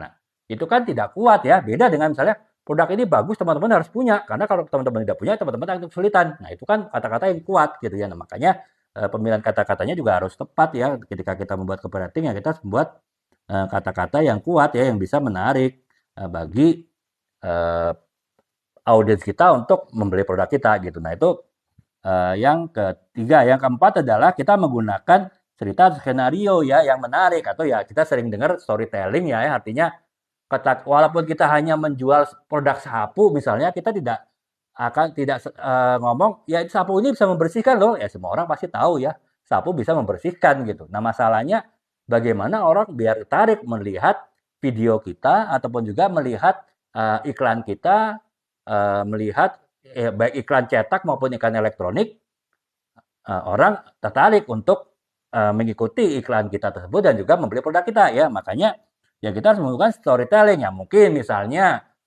seorang ibu-ibu yang kesel anaknya suka bikin rusuh ya, anak kecil ya, masih balita yang suka gunting-gunting kertas sehingga akhirnya lantainya kotor gitu kan. Sementara mungkin mertuanya udah telepon tuh mau datang segera. Nah, kan dia nggak mau ini ya, image-nya jatuh ya, seolah-olah nggak bisa ngurus rumah di mata mertuanya gitu kan, si istri tadi kan. Makanya dia segera harus bisa menghilangkan segala kotoran kertas tadi dengan segera, sehingga ketika si mertuanya datang ya mertuanya udah lihatnya bersih. Nah, dari situlah baru kita nah ini yang bisa membersihkan cepat dan bersih hanya sapu ini, sapu merek X misalnya. Nah, itu.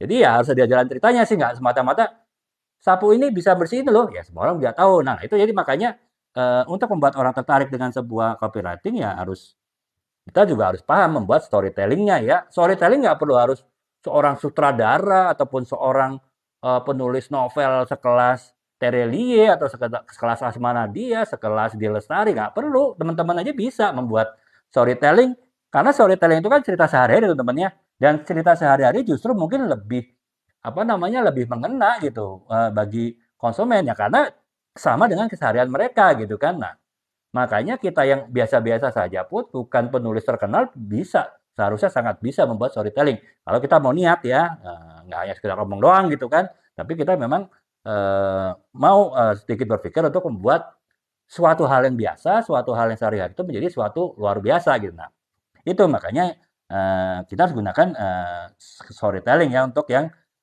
keempat ya. Kemudian yang kelima adalah benar buat penawaran jelas yang menggoda ya. Tadi jelas kita bisa bilang, jika teman-teman ingin lantainya segera bersih ya pakai sapu ini. Bukannya teman-teman, oh kalau teman-teman kalau misalnya bersih ya bisa-bisa aja sih pakai sapu macam-macam, pakai sapu kita pun juga bisa. Itu kan nggak jelas kan. Ya kita harus jelas menyatakan bahwa solusi itu ada kalau membeli sapu kita gitu. Dan harus jelas juga kalau beli sapu kita sekarang kita di diskon 50%. Nah, jadi itu harus clear ya teman-teman ya, benar-benar terutama di bagian CTA-nya ya, si call to action-nya tuh harus benar-benar clear gitu. Nah, kemudian yang keenam adalah gunakan taktik psikologis gitu, seperti misalnya kalau psikologis ya misalnya testimoni kan, testimoni bisa menggugah orang untuk tertarik untuk membeli karena sudah ada yang membuktikan bahwa produk tersebut bagus, ataupun juga hal-hal mendesak misalnya, jangan sampai ketinggalan produk ini sedang sangat laku kelas sehingga di pabrik stoknya terbatas, kalau nggak segera beli kehabisan, bisa begitu. Atau misalnya ini promo hanya berlaku sampai besok atau selama live ini, kalau tidak di ini ya kembali lagi ke harga normal. Itu kan salah satu bentuk untuk mendesak ataupun menarik orang untuk segera membeli. Nah, itu harus kita menggunakan kata-kata seperti itu gitu. Dan yang ketujuh adalah ya selalu menggunakan apa namanya? Ya kita harus selalu menguji ya teman-teman. Kan kita kan selalu sering membuat seorang copywriter selalu sering buat copywriting ya. Kita harus menguji nih, ada copywriting yang seperti apa nih ya. Ada yang storytelling yang seperti apa. Kemudian apakah sedikit soft selling atau kalau lebih hard selling atau soft selling banget kan kita harus cek semua kan. Nah, itu kita dari pengalaman kita membuat storytelling kita bisa menilai nih mana yang evaluasi yang paling efektif, paling tepat untuk membuat sebuah storytelling ya sehingga akhirnya kita akan pilih itu salah satu metode mana yang bisa kita pakai terus gitu. Jadi itu ya teman-teman ya. Tips ada 7 tips ya dalam kita membuat sebuah storytelling yang baik. Yang pertama adalah kenali keinginan dan kebutuhan dari audiens kita. Kemudian yang kedua adalah gunakan yang bahasa yang mudah dipahami dan juga mengandung nilai-nilai emosional. Kemudian yang ketiga adalah gunakan kata-kata yang memicu emosi ya, kata-kata yang memicu emosi dan juga kuat gitu sehingga ya mendorong orang untuk melakukan pembelian gitu ya.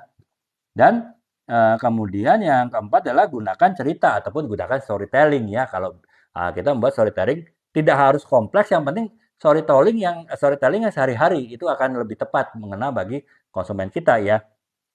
Nah, kemudian yang kelima adalah kita harus buat penawaran yang jelas dan juga penawaran itu pun juga harus menggoda ya. Artinya ya kita ada promosi ya kita harus buat tentu buat copywriting bahwa promosi tersebut adalah promosi yang terbatas misalnya atau promosi yang hanya akhir tahun ini aja gitu.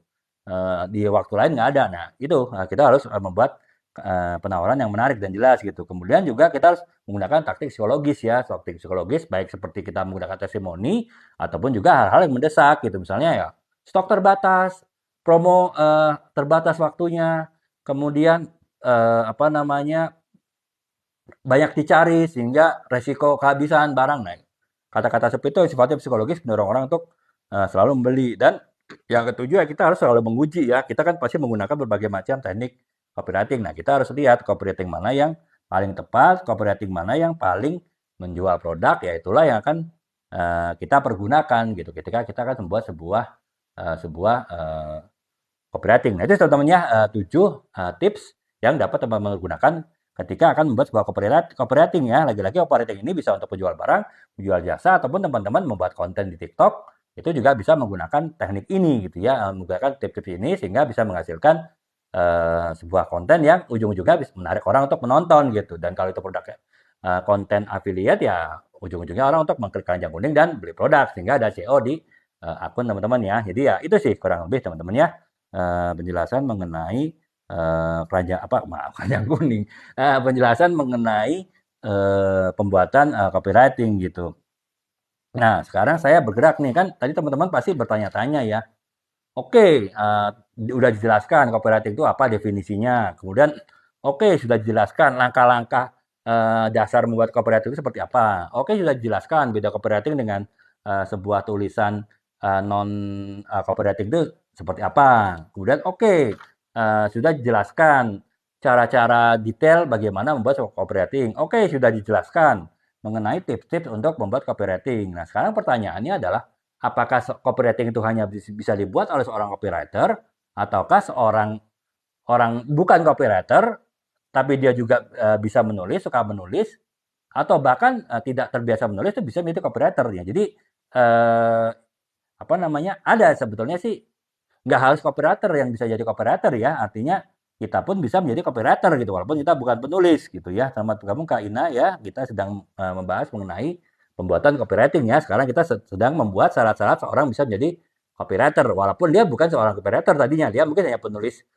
non copywriter ataupun bahkan bukan penulis ya. Kita ini yang konten kreator misalnya yang di TikTok yang jualan barang di TikTok Shop ataupun juga affiliate menjual barang orang dan kita membuat konten, pasti kan membuat copywriter kita bisa membuat suatu copywriter yang baik ya, copywriting yang baik, copywriting yang menarik, copywriting yang efektif dapat dalam menjual barang-barang kita kepada konsumen-konsumen kita gitu. Nah, akan tetapi ya tentu ada syaratnya ya.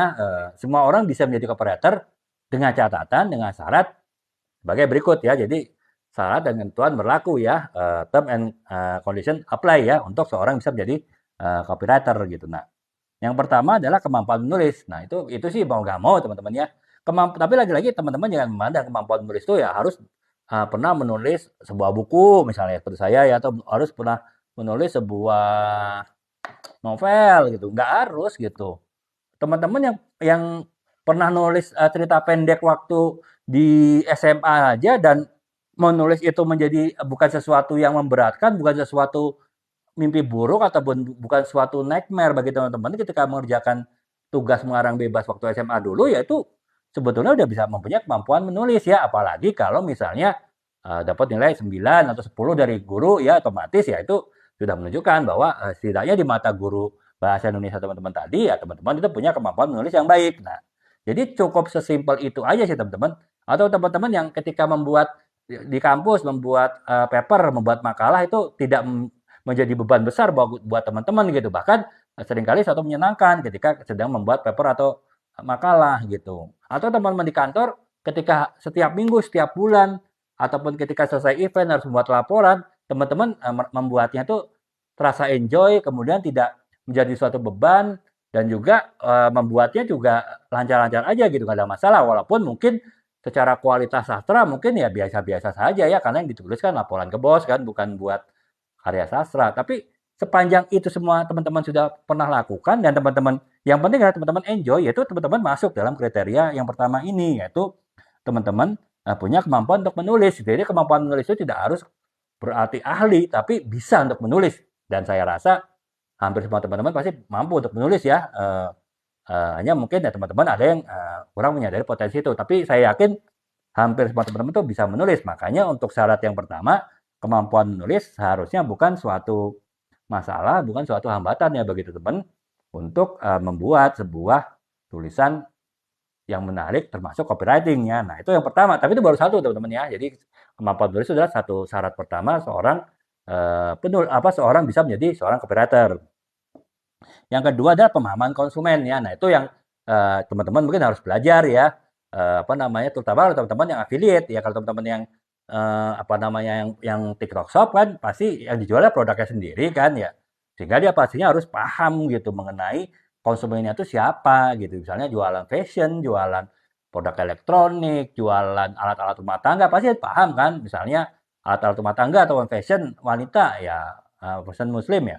Udah pasti pasarnya adalah emak-emak kan, ibu-ibu kan, atau setidaknya wanita lah walaupun masih lajang gitu. Nah, kan udah pasti paham karena itu adalah barang jualannya dia sendiri gitu. Nah, tapi teman-teman yang affiliate kalau misalnya teman-teman memang memilih barang untuk affiliate barang-barang yang sesuai dengan minat teman-teman, teman-teman pasti juga paham konsumen teman-teman itu apa gitu. Misalnya teman-teman yang wanita pun kalau memilih untuk affiliate produk elektronik, produk gadget, saya rasa teman-teman pasti sudah merasa punya kemampuan untuk memasarkan produk tersebut sehingga cukup paham konsumennya siapa dan juga bagaimana karakter dan sifat dari konsumennya gitu. Nah, itulah mengapa nggak harusnya nggak ada masalah teman-teman melakukan pemahaman konsumen gitu. Makanya lagi-lagi saya kalau teman-teman yang affiliate, maaf, saya rasa untuk syarat kedua pemahaman konsumen itu tidak ada masalah ya. Kecuali kalau teman-teman nekat ya teman-teman misalnya eh,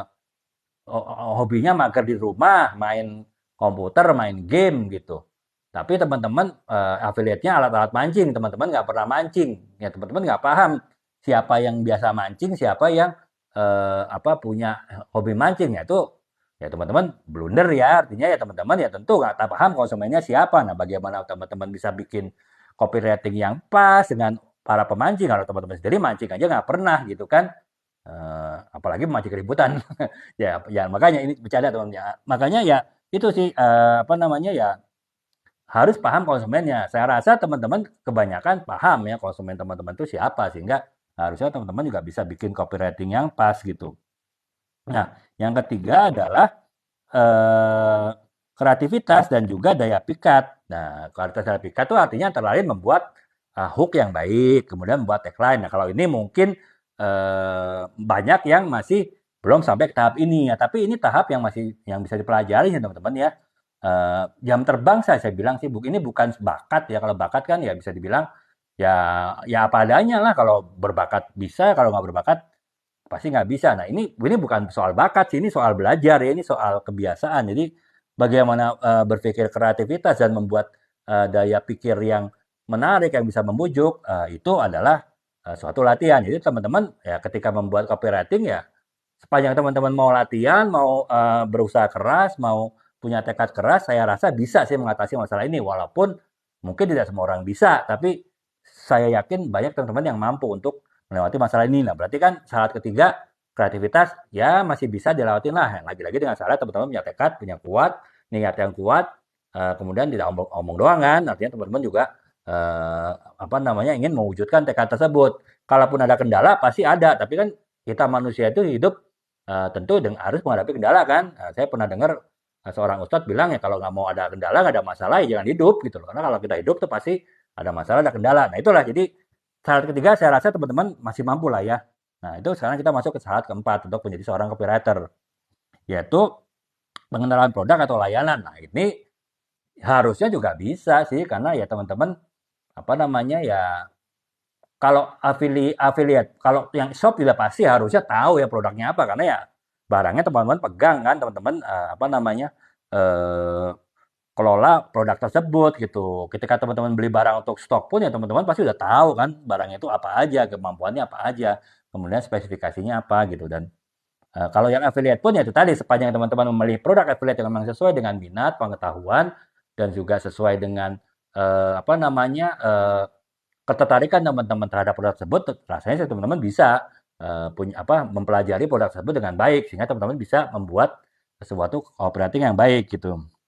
Nah, kemudian yang kelima target oriented. Nah, target oriented itu tergantung sih teman-temannya. Artinya ada orang yang suka target, mencapai target, ada orang yang suka target tapi nggak punya komitmen untuk melakukannya, ataupun ada orang yang sama sekali nggak mau ditarget. Nah, itu tergantung. Jadi kalau ini yang kelima ini syarat dan ketentuan berlaku. Saya nggak bisa jamin teman-teman bisa melewati tahap ini apa enggak gitu ya, karena ini tergantung pribadi masing-masing teman gitu. Jadi ya saya bilang dari 5 syarat untuk menjadi copywriter, syarat kelima yang paling berat gitu karena harus target oriented dan target oriented itu terkait dengan mental, dengan kesiapan, terkait dengan niat, terkait dengan komitmen, terkait dengan apa namanya? Terkait dengan apa namanya? Teman-teman itu mau berusaha apa enggak gitu. Apakah teman-teman bermental baja atau bermental tempe gitu ya misalnya ya, itu nggak tahu sih ini perbandingannya apple to apple nggak ya, tapi ya kurang lebih gitu sih teman. Jadi saya ulangi lagi teman-temannya, ada 5 syarat untuk menjadi seorang copywriter yang baik.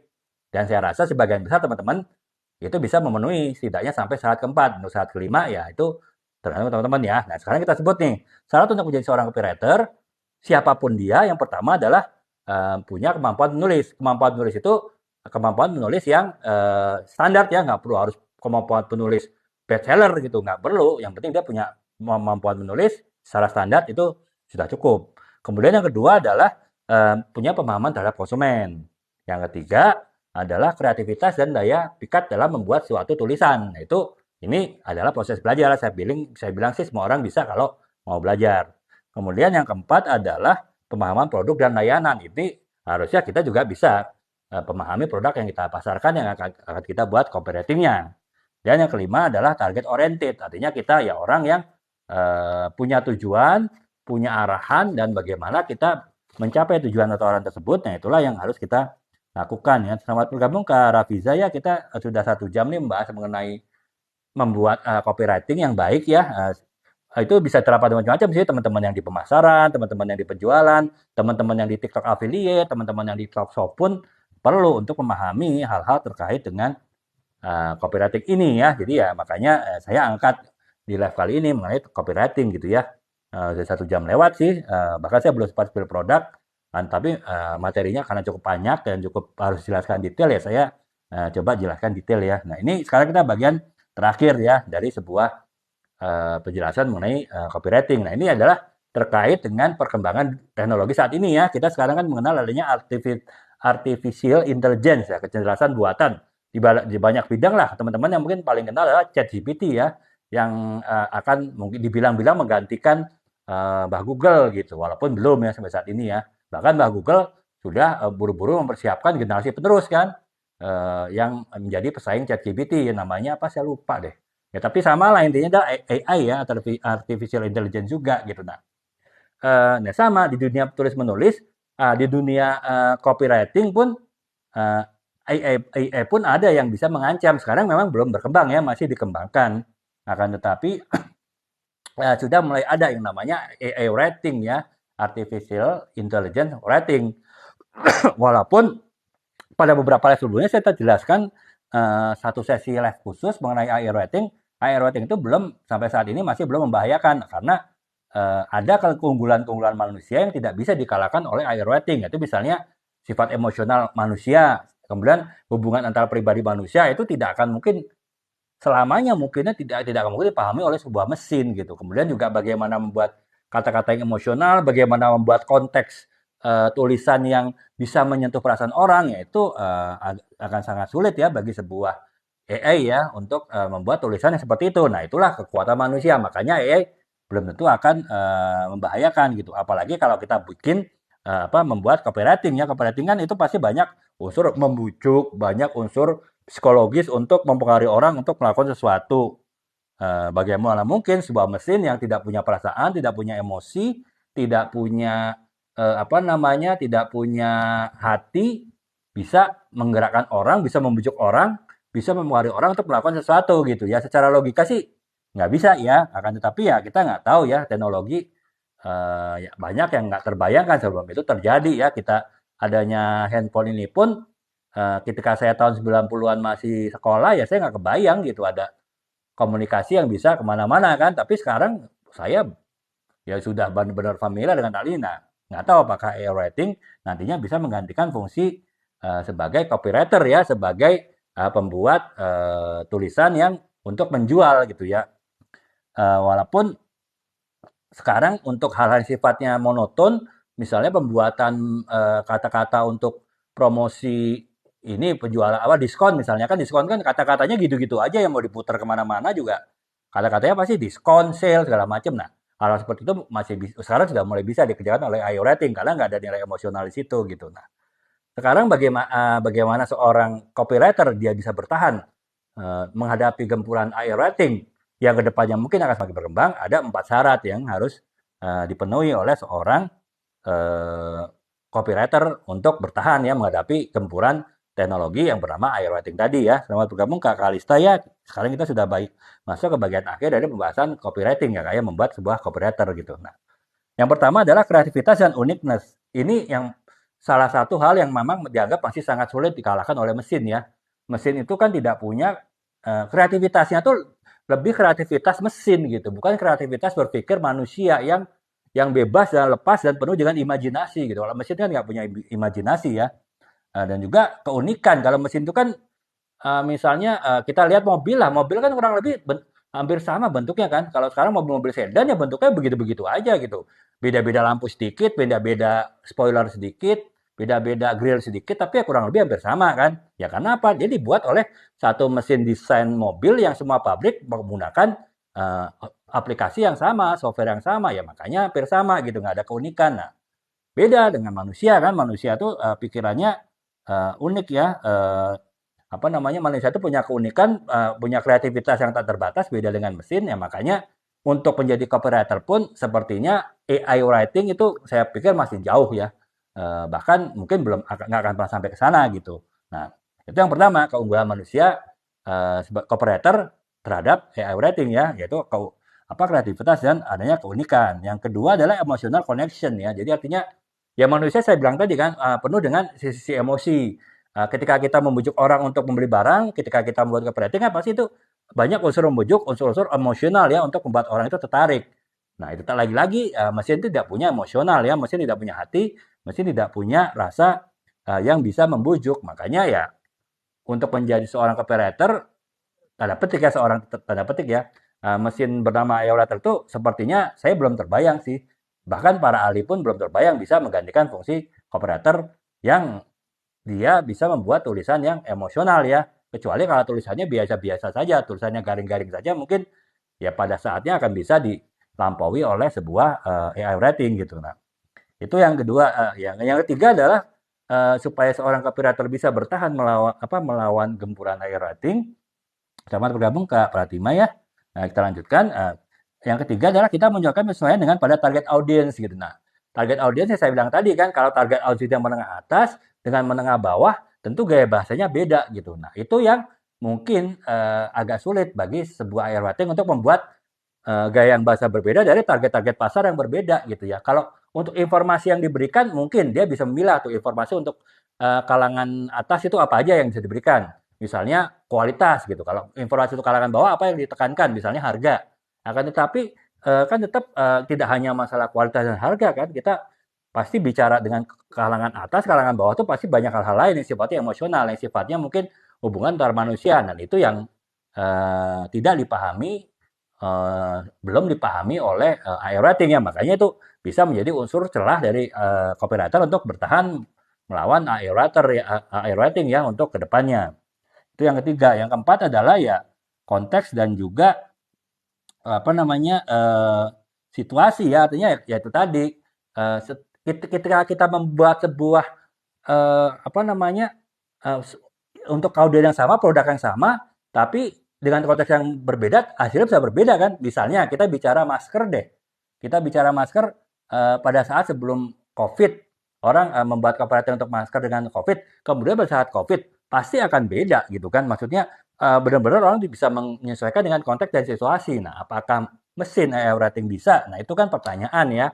Mungkin bisa, tapi tidak akan setajam, setepat seorang copywriter membuatnya. Karena dia manusia, dia benar-benar tahu konteks COVID seperti apa, bagaimana perasaan orang-orang ketakutannya terhadap COVID, bagaimana pengetahuan orang-orang terhadap COVID, itu kan kalau manusia pasti paham ya, sehingga dia bisa menyesuaikan nih emosional si konsumen-konsumen dengan kondisi seperti ini seperti apa gitu. Sementara mesin kan ya, dia bergerak berdasarkan data ya. Kalau datanya ya tidak memberikan hal-hal informasi tersebut ya, ya dia tidak akan bisa membuat sebuah tulisan copywriting yang pas gitu ya. Makanya eh, sepertinya ya memang untuk saat ini copywriter masih aman ya untuk, tapi tentu saja copywriter yang kreatif, copywriter yang bisa menampilkan sisi-sisi emosional, copywriter yang bisa apa namanya menyesuaikan dengan target pasar. Nah, kalau copywriter yang biasa-biasa aja yang tidak memperhatikan hal tersebut ya ya pasti minimal hasil karyanya ya akan sama dengan rating. Nah, daripada meng-hire orang seperti itu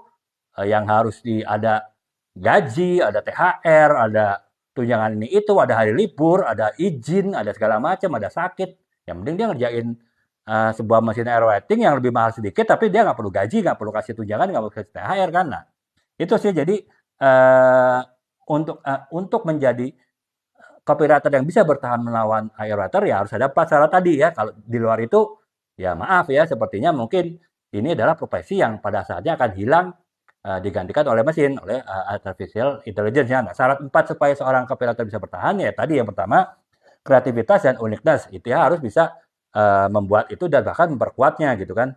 Kemudian yang kedua adalah emotional connection. Dia harus benar-benar bisa membuat sebuah karya copywriting yang memang mengundang emosi orang untuk bisa apa namanya tertarik terbujuk untuk membeli produk tersebut. Yang ketiga adalah ada penyesuaian pada target audiens. Nah, dia harus bisa menyesuaikan dengan berbagai target audiens yang berbeda.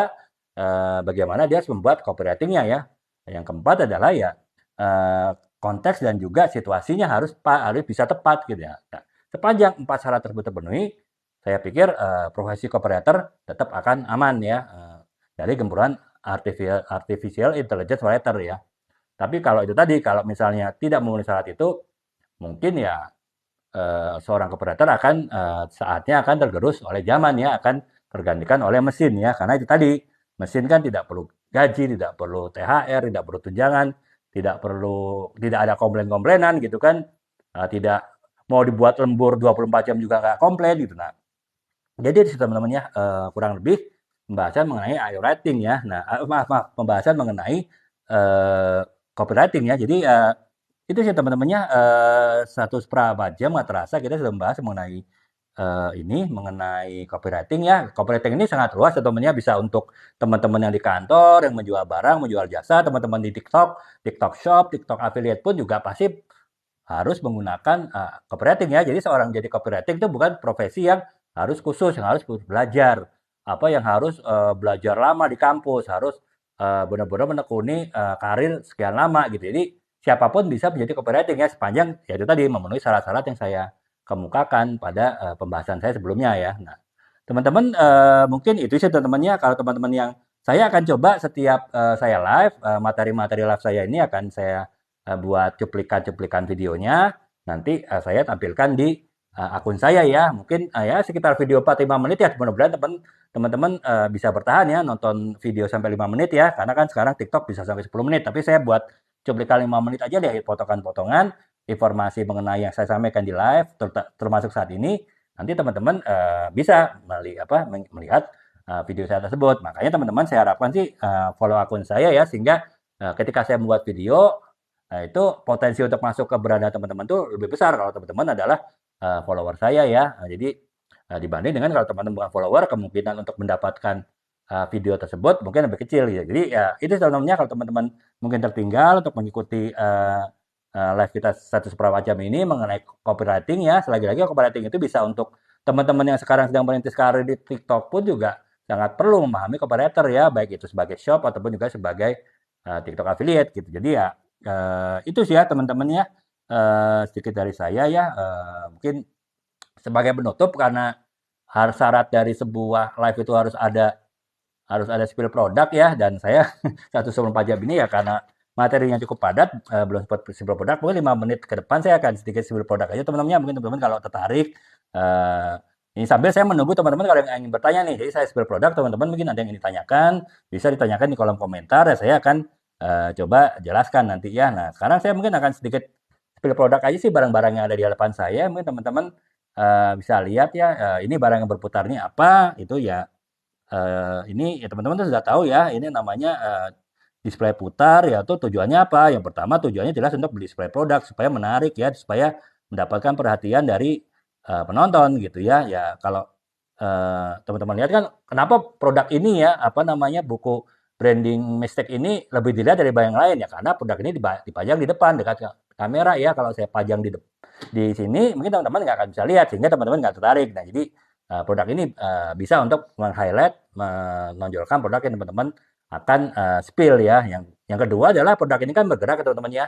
Jadi teman-teman yang mungkin masih belajar untuk live, mungkin juga teman-teman takut kena pelanggaran karena teman-teman mungkin banyak diemnya, banyak nggak bergeraknya, karena teman-teman masih berpikir apa harus dikatakan, bisalah terbantu dengan gerakan dari alat ini, sehingga oleh kamera tetap terlihat adanya gerakan gitu. Nah, ini fungsinya sama dengan lampu ini sih teman-teman ya.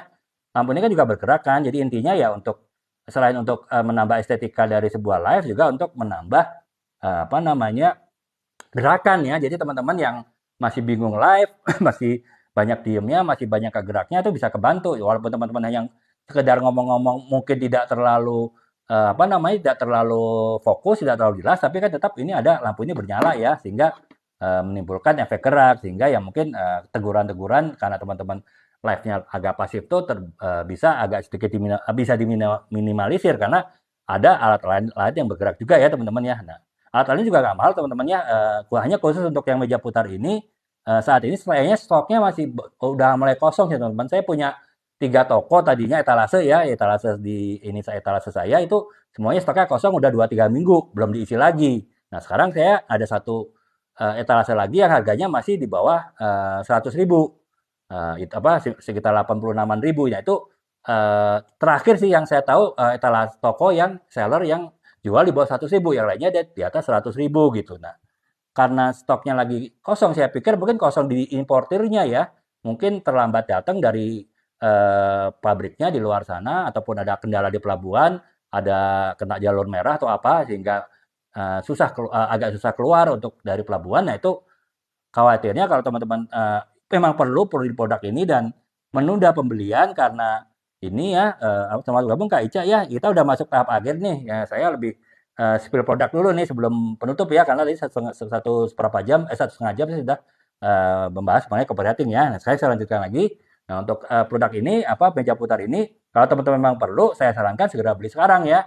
Karena sebelum stoknya habis di semua seller dan importernya juga kosong gitu. Dan ini satu-satunya toko yang ada di etalase saya ini yang masih jual di bawah 100.000 gitu. Yang lainnya sudah di atas 100.000, karena ya biasa kan kalau barang langka ya harganya naik kan teman-temannya. Nggak tahu toko ini kenapa masih jual di 80.000 ya, mungkin karena dia ya nggak mau ambil untung terlalu banyak lah. Toh dia mungkin modalnya juga di bawah itu kan. Nah, itu teman-teman ya, saran saya dua alat ini sih teman-teman harus punya ya, ya untuk kalau teman-teman yang masih baru ya, masih banyak diemnya, masih banyak mungkin nggak banyak sering banyak diemnya ataupun juga sering tidak banyak bergerak ya ketika live lah. Nah, tapi ada sih alat yang lebih penting lagi teman-teman harus punya ya. Kalau teman-teman belum punya, yaitu teman-teman harus punya tripod. Itu kalau ini wajib sih teman-teman punya tripod sehingga ya ini gambar seperti di live saya kan gambarnya stabil ya karena dipegang oleh tripod bukan oleh tangan gitu sehingga ya lebih menarik lah ya dan terang sih teman-teman ya lampunya terang karena ada lampu apa ya untuk menerangi live saya karena kalau mengandalkan lampu yang di atas kan itu terbatas teman-teman ya. Apa lampu paling lampu di rumah kita 7 watt, 9 watt ya, lampu LED-nya nggak cukup terang gitu dan itu di atas kan, di plafon kan cukup tinggi. Nah, itu harus dibantu oleh lampu ring light yang satu paket dengan satu set dengan lampu tripod gitu. Nah, saya matiin ya teman-teman ya untuk lampu tersebut supaya teman-teman bisa lihat nih seberapa bedanya lampu itu nyala dan dihidupin ya. Sekarang saya matiin ya. Ini teman-teman ya. Terlihat gelap sekali kan teman-teman ya. Mungkin teman-teman yang kalau sekilas lintas lihat suatu live gelap ya udah nggak akan dilanjutin. Karena nggak menarik gitu. Coba kalau saya hidupkan nih lampunya. Ya kan ya cukup terang teman-teman ya. Jadi wajah saya cukup terlihat jelas. Ya, sehingga kalau teman-teman kebetulan lagi scrolling-scrolling ada live yang terang sehingga menarik teman-teman untuk lihat. Apalagi topik yang menarik ya teman-teman akan mengikuti live tersebut. Jadi potensi untuk live-nya itu dilihat orang itu juga lebih besar gitu ya. Terutama orang-orang yang numpang lewat akhirnya tertarik gitu. Makanya yang teman-teman harus punya untuk konten ya ini pengalaman saya ya sekitar 1,5 bulan ya 2 bulan ini live lah dan juga serius bikin konten ya harus punya ring light sama ini teman-teman harus punya apa namanya tripod ya jadi sehingga teman-teman ya itu tadi live-nya bisa lebih terang dan juga tidak ini stabil gitu ya gambarnya tidak bergerak-gerak ya harganya pun juga sekarang lagi promo nih ada yang sekitar 53-an ada ya sekarang ya ini jadi teman-teman bisa ya kalau memang teman-teman udah niat untuk live ya segera beli alat ini karena dua alat ini harus wajib teman punya ya harganya pun juga nggak mahal kan di bawah 60.000 Eh, itu yang ya, teman-teman harus punya ya kalau untuk meja putar ataupun juga untuk lampu ini tergantung kebutuhan sih tapi saran saya kalau teman-teman barang yang di spillnya itu kecil ya, spill produknya yang di teman-teman mau live-nya itu barang kecil, seperti misalnya produk elektronik kecil ya, gadget-gadget, kemudian skincare, kemudian buku yang agak besar pun juga bisa. Nah itu bisa menggunakan alat ini gitu. Kecuali kalau teman-teman produknya otomotif ya, yang ya nggak bisa dipasang dengan lampu ini ya, ya mungkin ya nggak perlu alat ini gitu. Nah itu sih teman-teman ya. Sebetulnya ada lagi sih teman-teman alat yang teman-teman juga wajib punya juga hanya memang secara budget agak cukup tinggi sehingga ya itu bisa buat pertimbangan lah yaitu ini ya mikrofon teman-teman ya mikrofon wireless ini kenapa penting karena kalau kita mengandalkan ini mikrofon di handphone kan pertama mikrofon handphone kurang bagus kualitasnya kurang sensitif terus juga kan jarak saya dengan handphone ini dari untuk live-nya sekitar 1 meter kan itu udah mengurangi tuh kejelasan ketika orang mendengar handphone ya ketika orang mendengar suara kita live melalui mikrofon handphone ya tentu karena jaraknya cukup jauh sehingga tidak terlalu jelas ya otomatis kan orang jadi mungkin agak malas untuk ngikutin live itu kalau suaranya tidak terlalu jelas ya dan kemudian yang ketiga adalah keunggulannya kalau dengan mikrofon ini ya suaranya ya teman-teman bisa lihat kan nah saya coba copot ya teman-teman ya mikrofonnya dari handphone biar teman-teman tahu bedanya nih gimana kalau nggak pakai mikrofon ya ya dengar kan ya ini dalam kondisi saya copot tuh dari handphone receivernya sehingga seolah-olah saya benar-benar hanya mengandalkan kemampuan dari mikrofon handphone itu kan terasa beda ya nah sekarang saya coba pasang teman-teman jadi teman-teman bisa bedain deh nah kan ini ya teman-teman ya terasa bedanya ya yuk teman-teman bayangin aja kalau teman-teman sebagai penonton kemudian teman-teman melihat streaming yang tadi tanpa mikrofon hanya menggunakan handphone atau teman-teman ketika menggunakan handphone dari menggunakan mikrofon yang wireless ini gitu ya tentu ya akan beda rasanya kan teman-teman pun juga akan lebih praktis sih karena ini kan nggak pakai kabel ya kalau ada yang pakai kabel harganya memang lebih murah tapi kan nggak praktis karena harus narik kabel jauh kan dan pergerakan teman-teman juga nggak ini gitu nggak terbatas Dan risiko kamera ketarik mungkin bisa narik handphonenya kan dari tripod gitu, bisa bahaya juga sih.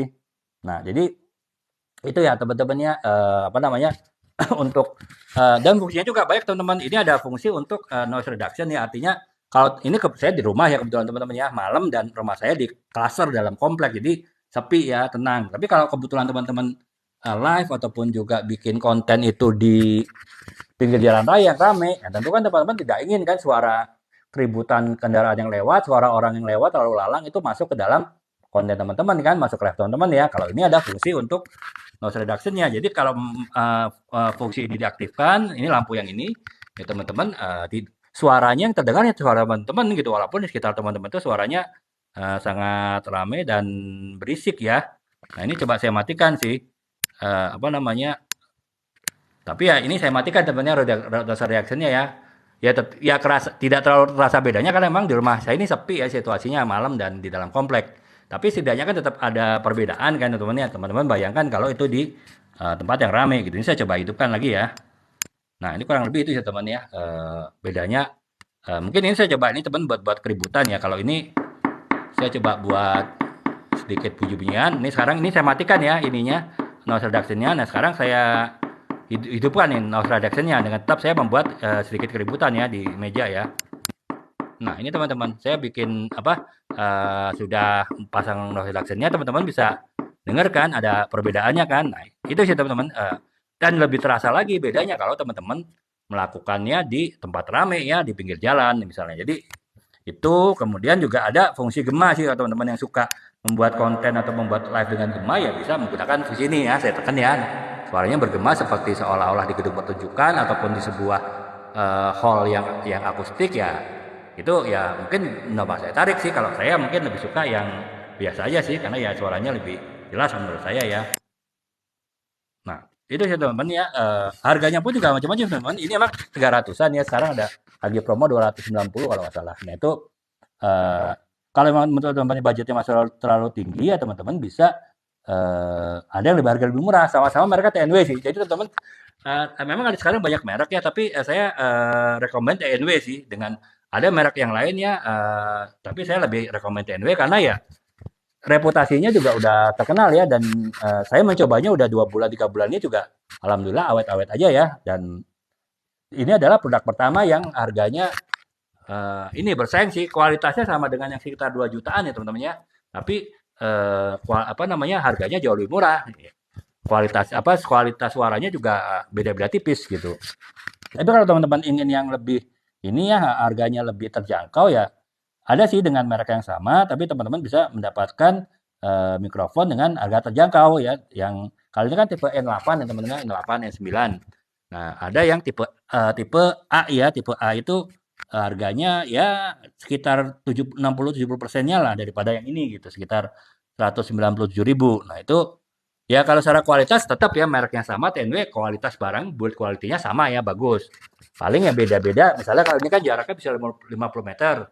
Teman-teman misalnya buat konten, teman-teman jarak 50 meter dari kamera, dari handphone, suara ini masih terdengar jelas. Ya, kalau yang A7, A9 ini kan jaraknya cuma 20 meter gitu ya, tergantung teman-teman gitu. Kalau hanya sekedar live-live biasa di ruangan gini atau ya nggak perlu outdoor ya mungkin yang jarak 20 meter cukup ya. Dan juga dia tetap yang A9 ini tetap A8 ini tetap ada noise reduction gitu walaupun mungkin tidak sebagus N8 tapi ya tetap bagus gitu dan juga ada fungsi gema juga sih. Jadi ya tergantung kebutuhan teman-teman ya. Jadi kalau menurut saya prioritas untuk alat konten ataupun juga alat live yang pertama itu harus punya kalau ini wajib itu adalah tripod sama ini ya lampu ring light ya. Tadi saya sudah tunjukkan di ada tidak dalam lampu ring light itu akan sangat beda sekali gitu. Nah, yang kedua kalau teman-teman ada budget ya ini apa yang mic ya karena gambar yang bagus, suara yang bagus yaitu membuat daya tarik sebuah konten atau sebuah live itu menjadi meningkat ya. Baru kalau teman-teman masih ada budget lagi ya bisa menggunakan dua alat ini ya. Selain untuk meng-highlight produk, lebih mudah men-spell produk juga menghindari resiko teguran kalau teman-teman masih belajar live dan banyak diem, kemudian juga banyak tidak bergerak sehingga ya ini dibantu gerakannya oleh alat-alat ini sih gitu. Itu sih teman-teman kayaknya 4 alat yang saya pikir ini ya harus sebaiknya ada dalam sebuah live. Di luar itu saya pikir sih hanya tambahan sih, nggak terlalu penting lah ya. Untuk live yang cukup baik ya saya cukup 4 alat itu sudah cukup ya, dan teman-teman bisa bertahap mendapat membelinya. Yang pertama kali ya tripod sama ring light ya. Mumpung semuanya lagi promo nih, teman-teman bisa lihat di etalase ya kalau untuk melihat alat-alat konten yang harganya saya pilih yang masih ini ya, masih cukup murah ya dibanding yang lain, terutama untuk meja putar ini teman-teman, karena sekarang semuanya di atas 100.000 ya, karena toko-toko yang biasa menjual di 100.000 itu stoknya sedang kosong gitu. Importirnya kebetulan sepertinya sih sedang kosong barang. Nah ini satu-satunya di etalase saya yang masih 86.000 gitu ya. Teman-teman ya pertimbangan ya teman-teman ya, tergantung kebutuhan. Mungkin teman-teman kalau masih belum memutuskan bisa nanya-nanya saya dulu, bisa DM saya nanti, ataupun mungkin juga bisa tanya di kolom komentar di live ini, ataupun juga bisa menanyakannya di setiap VT saya, apapun nggak harus terkait dengan alat konten, teman-teman bisa nanyakan kan, apapun terkait dengan yang ingin teman-teman ketahui mengenai pengalaman menggunakan alat-alat untuk konten dan live ini gitu. Demikian teman-teman ya, sudah hampir 2 jam ya, 1,5 jam lebih, kita live dengan pembahasan mengenai copywriting, dan juga segala macam hal terkait dengan copywriting. Kemudian di bagian akhir, seberapa jam kita spill produk sebagai syarat untuk sebuah live kan harus ada spill produk ya. Makanya karena saya tadi 1,5 jam pertama sibuk untuk penjelasan mengenai copywriting, saya baru seberapa jam terakhir ini melakukan spill produk. Itu pun saya cukup menjelaskan mengenai alat konten saja, sebab saya pikir itu produk yang teman-teman baik teman-teman yang buat konten ataupun live itu teman-teman perlu tahu ya, perlu mengetahui, dan nanti bisa memutuskan apakah akan membeli ataupun secara langsung ataupun bertahap gitu sih. Demikian teman-teman, sedikit ya cukup sedikit dari saya ya mengenai pembahasan mengenai copywriting. Semoga dapat bermanfaat bagi teman-teman. Dan jika teman-teman merasa ada yang perlu ditanyakan, bisa tanyakan. Saya akan coba jawab lewat live besok, karena saya insya Allah akan live tiap hari ya, mulai jam setengah 10 sampai jam 10 mulainya, sampai sekitar 1,5 jam, berarti selesai jam 11, setengah 12. Dan ataupun dalam video-video saya ya teman-teman, akan saya jawab oleh teman-teman, sehingga teman-teman mungkin bisa inilah mendapatkan jawaban yang sesuai dengan harapan teman-teman semua gitu. Demikian teman-teman ya, terima kasih atas perhatiannya. Kalau yang teman-teman yang masih bertahan ya menonton sampai hampir 2 jam live saya ini, semoga teman-teman bisa mendapatkan manfaatnya. Dan jika teman-teman tertarik untuk terus mengikuti informasi mengenai dunia tulis menulis, tips-tips menulis, apapun bentuk tulisannya, teman-teman ingin tahu mengenai bagaimana membuat sebuah tulisan yang bermanfaat bagi diri sendiri dan bagi orang lain, ya teman-teman bisa terus mengikuti live saya, dan juga bisa follow akun saya sehingga dapat mengikuti semua informasi tersebut melalui video-video yang saya upload ya setiap hari. Mungkin ya insya Allah bisa 5 ataupun 6 video tiap hari. Sebagiannya adalah mengenai edukasi tulis menulis gitu. Demikian teman-teman, terima kasih atas perhatiannya. Assalamualaikum warahmatullahi wabarakatuh. Selamat malam. Salam.